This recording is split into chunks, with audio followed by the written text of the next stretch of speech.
Hello everyone and welcome back to The Last Lap. In today's video we're going to be recapping everything that happened from Las Vegas this past weekend. It was a triple header, all three series raced at Las Vegas. But before we hop into it, just want to remind you guys to hit that subscribe button and that like button. It really does go a long way and helps the channel grow. We're slowly but surely growing every single day, week, month, so really appreciate that. And you can also check us out on Instagram at The Last Lap News. We try to post some content throughout the week over there as well. And as always, I have Matthew on the show.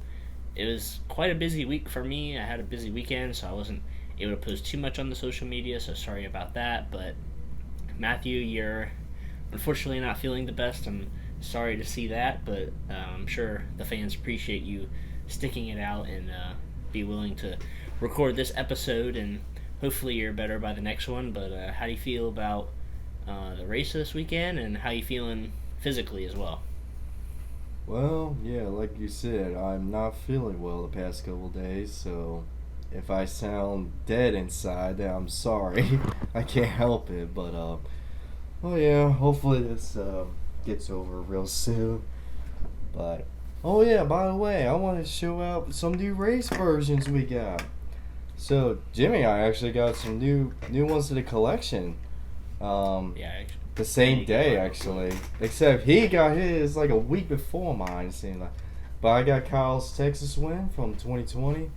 Of course, in the Skittles zombie car. This is an amazing paint scheme, and this race took 3 days to finish. It started on Sunday, and then rained Monday, Tuesday, and then restarted till Wednesday. So this was one adventure of a race. It was for a Texas race, but yeah, this car looks cool for the collection, and that sadly is only 2020 win, unfortunately. But I know Jimmy's got some more 2020 wins. Yeah, I got the Martinsville win right here, the one that locked him into the playoffs. I got that. There's a little bit of damage on it, which is nice, since none of his race versions had confetti, unfortunately. But then I got the Phoenix win the same day. They came out the same day, coincidentally, so I snagged both of those. This one's really cool. It's got the yellow number commemorating Jimmy Johnson, all that on there. It's actually got a little bit of... thanking me for even telling you that was out.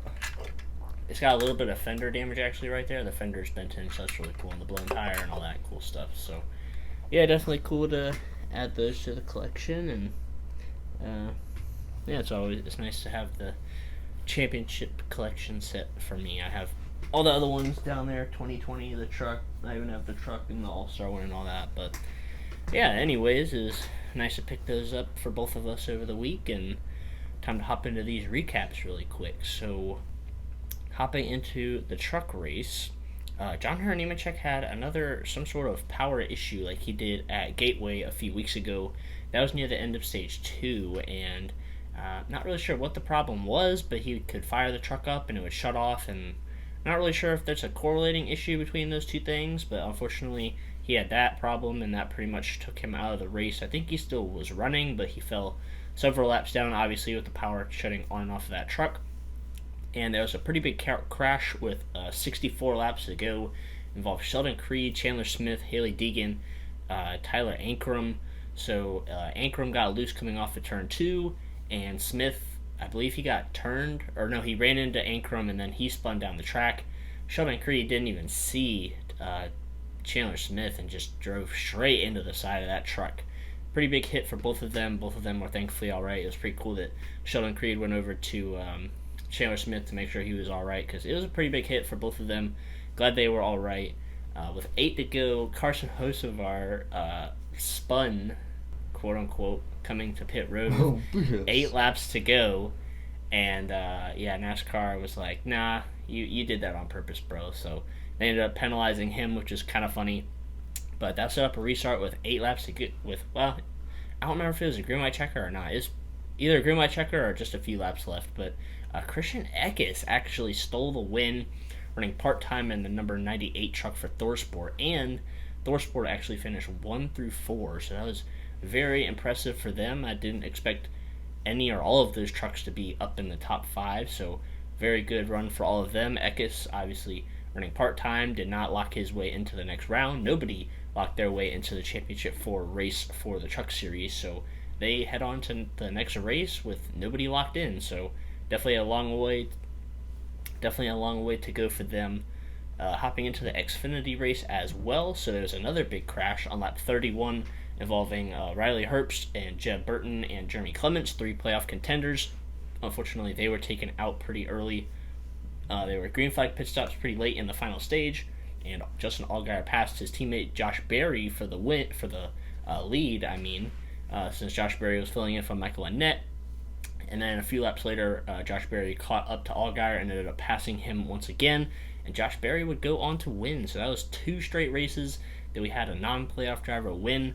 So it was very interesting. I'm very glad Josh Berry got the opportunity to drive that number 1 car, and I'm very excited to see what he does for JRM next season. So like I said, after Michigan, when he almost won in that number 1 car, I said it clearly wasn't the number 1 car's problem. It was Michael Annett, unfortunately. So Josh Berry definitely making that number 1 car look good. So Matthew, give me a brief recap of what you think about the truck and Xfinity race.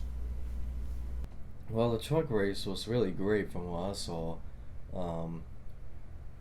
It was great for Christian Eckes, a part-time driver who was full-time last year, and I'm still a little bit salty that he won, considering he didn't really do much last year at KBM, but all seriousness, no, congratulations.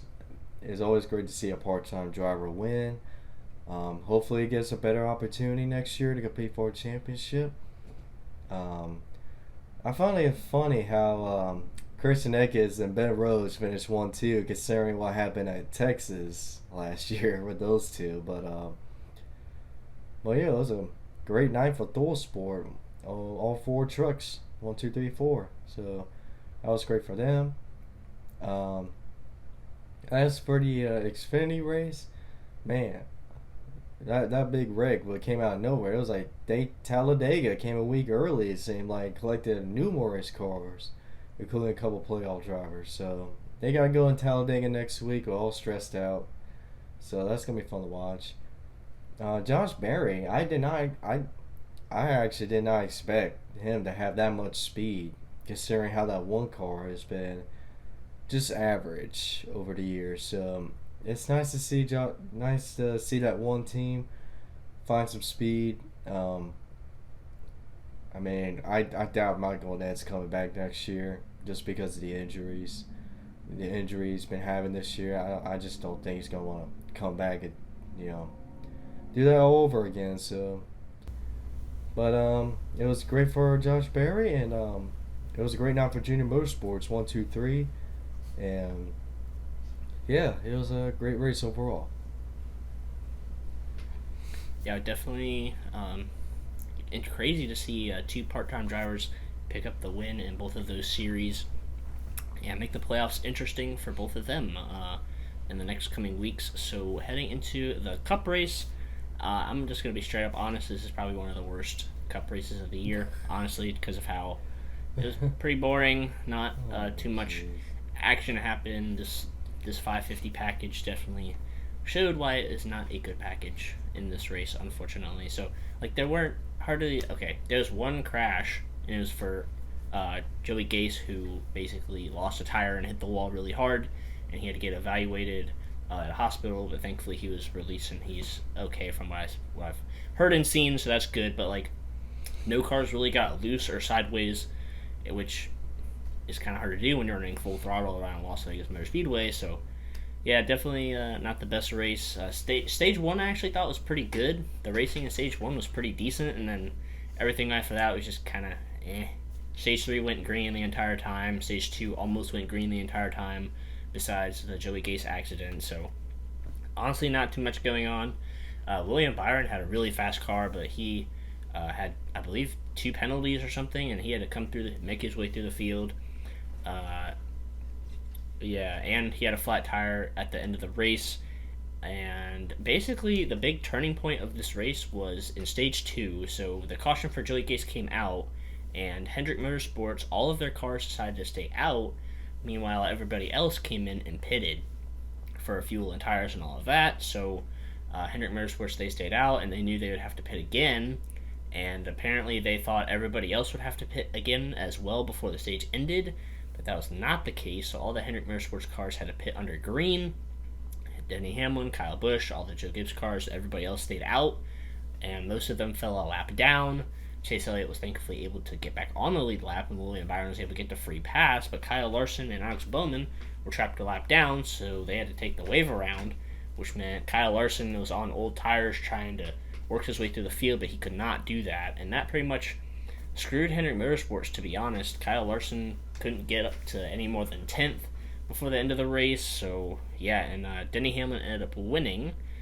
Chase Elliott was able to come in, cycle through to second place after green flag pit stops in stage 3, and he was catching Denny Hamlin, but with this package, unfortunately, once you have the lead, it's kind of hard to pass. So Denny Hamlin got the win. Chase Elliott finished second.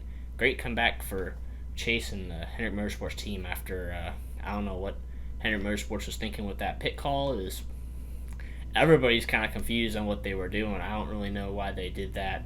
I'm gonna run through the top 10 really quick, and then I'll get Matthew's thoughts here. So Denny Hamlin got the win. Chase Elliott finished second. Kyle Busch finished third after hitting the wall twice, I believe. He got loose or tight coming off of the corner, and he hit the wall a few times, so he came back to finish third. Martin Truex fourth. Ryan Blaney came home fifth. Tyler Reddick sixth. Great run for him. He was fighting for the lead at one point in this race. Great run for him. Brad Keselowski seventh. Kurt Busch eighth. Great run for Kurt Busch. Kevin Harvick 9th, Kyle Larson 10th, and then for the playoff drivers, Joey Logano finished 11th, Byron finished 18th, Bowman finished 22nd, and Christopher Bell finished 24th. So Christopher Bell had some right front damage pretty early in the race and just could not keep up pace. So that's all that's the top 10 and where the other playoff drivers finished. So Matthew, give me your thoughts on this race and like the racing in general, and then the call from Hendrick Motorsports, and eventually Denny Hamlin getting the win. Well, this was one of those races that I can easily forget, to be honest. I forgot how much, every time we go these mile hands, I forget how much I hate these 550 horsepower packages. I mean, they do absolutely nothing for the cars. They drive like you know what.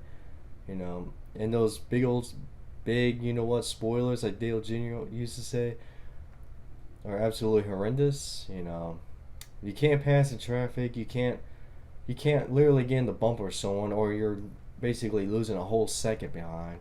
But anyways, that whole Joey Gage situation, I'm glad he's okay. But I know NASCAR is not gonna be happy with that team, because that was the whole wheel came off. It's like the lug nuts, all the lug nuts weren't secured. So I know NASCAR's not going to be happy, and I'm sure they're going to give a big old, you know, penalty for that. Because hey, when you have a wheel loose like that, you're basically a passenger. You can't do anything after that. So, well, at least next year you don't have to worry about that. Loose lugs, you just only have to focus on one.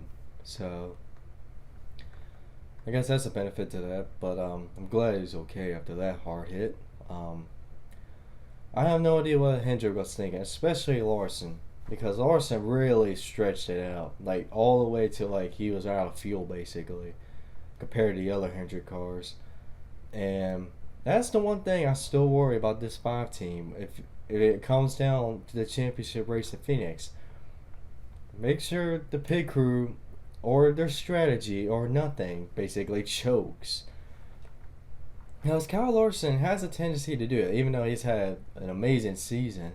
He still had a few races here and there that he could have won, but he didn't complete those races. Like Atlanta, burn up the tires. Pocono, burn up the tires. It blew a tire actually. Darlington, they had something similar, except pit road. Like, they really messed up on pit road, and it cost basically him the race because he couldn't get back in front of Hamlin. And now this race, when Hendrick overall did this rear strategy, and most of them weren't able to get in the top 10, it seemed like. So they gotta fix that. You can't do that. I mean, especially when it's playoffs, especially it comes down to the championship race, they gotta work on their strategies a little bit better. But other than that, Denny Hamlin pulls off another win, and I'm starting to think he's probably becoming a championship contender right now of how on fire he's been since the playoffs. He won Darlington. He was up there Richmond. He was up there Bristol till him and Larson got together, and now he won in Vegas. So, and plus he's good at Talladega. So he's on a roll right now. We gotta keep an eye on Hamlin, but I can't trust Hamlin when it comes to championship, moments. We all know how that goes for Hamlin, but we'll see. Yeah, so I'm gonna get on you because you've been getting on me all season for this. You keep saying like every time I bring up Chase Elliott, you're like, "Oh, Kyle Larson's better." So I'm gonna pull the same thing for you right now. It looks like Denny Hamlin. But Larson is better though. It might seem like Denny Denny be an argument. It might seem like Denny Hamlin has become the best Joe Gibbs racing driver right now because he has 2 wins in the playoffs and he's I run never well. said Kyle was the best driver at JGR right now. I've been saying it was Truex the whole time until Hamlin started coming out of nowhere. Well, I'm just saying. That, I haven't said anything about Kyle being the best JGR driver. You got on me for Chase Elliott, so I'm just returning the favor just a little bit to you, but. Because it seemed like all this week after Bristol, you've been going crazy lately, man. You're starting becoming one of those fans, man. Don't do that. I'm not saying Chase is the best driver at Hendrick right now. Kyle Larson's proven it. He's got a lot of wins and all that, but I think this playoffs is going to get really interesting to see who from Joe Gibbs Racing and who from Hendrick Motorsports can clutch up. Because right now it might be two Hendrick cars, two Joe Gibbs Racing cars in the final 4, or 3 and 1, or whatever. So it'll be interesting to see for sure who can clutch up and in these playoffs run well, get a few wins down the stretch. I definitely think it's between Joe Gibbs Racing and Hendrick Motorsports right now. Penske, I don't even know if they can get a car in the final 4. They might, but the way that the points are right now, I don't really see it. They're probably gonna have to win one of these final races here, but I'm going to throw up the playoff standings really quick. So Denny Hamlin obviously advances with his win. Kyle Larson plus 57, which is good. But, with Talladega and the Roval, I would say he's pretty safe. But we'll have to see about Talladega. Kyle Busch plus 35. Anybody on this board, we're going to have to reevaluate it after Talladega because anything could happen. Anybody could win. Anybody could wreck and get out. But William Byron is -4 right now. Harvick is -7. Bowman -13. Bell -25. Those are the main guys to watch right now heading into Talladega. But yeah, it's these playoffs. With these next 2 races, anything could happen. So I don't even think we can look at this list right now and predict who's going to be in the next round because anything could happen at Talladega. So I would say nobody's safe except probably Kyle Larson. Everybody else, I would say they got a long few weeks ahead of them. So, Matthew, do you have anything to say about the playoff grid or anything else to add before we wrap it up? Oh, we have to do our rating and stuff too, but go ahead and do you have anything to say about the playoff grid? Not really. It's just it's hard to judge until Talladega comes. Yeah. So I'm gonna go ahead and rate this race, and I've been going back and forth here, but I think I'm going to give it a 5 out of 10. It was, thankfully you could run multiple grooves at this racetrack. You could run the top and the bottom, so that made it a little bit more interesting. I thought the first stage was pretty good as far as racing was concerned, and then after that it kind of went downhill from there, which is kind of surprising. I was expecting it to get a little more intense as the night went on, but it was actually the opposite, so I'm going to give it a 5 out of 10. And what are you going to rate it? I'm gonna be a little harsh on this one. I'm going to give it a 4 out of 10 on this one. I'm going to be honest. I don't remember a lot of this race. When NASCAR NBC's Instagram page is literally posting a video of a pigeon on the pit road, you know nothing is going on.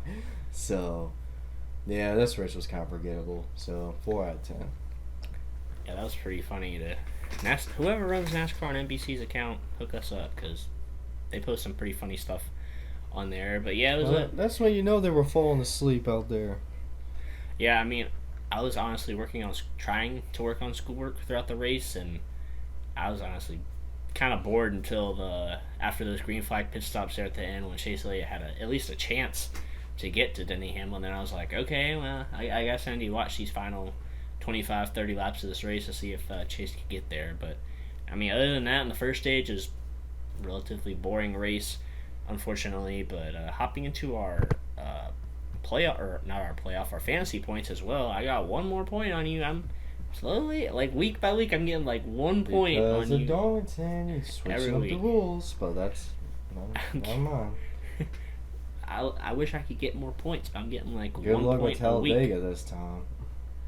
Yeah, I don't know. Talladega could easily change the tide here, but yeah, 32 to 24. That's our fantasy points heading into Talladega. It's gonna be a wild and crazy race. So, do you have any other closing thoughts before we wrap it up?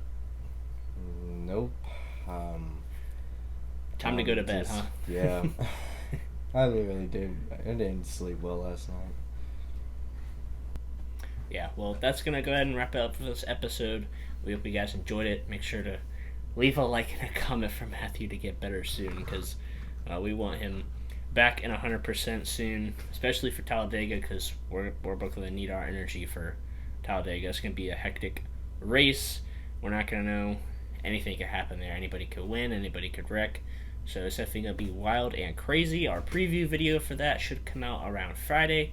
But you can check our social media to see when it officially goes live. But until then, we will see you guys in our next video.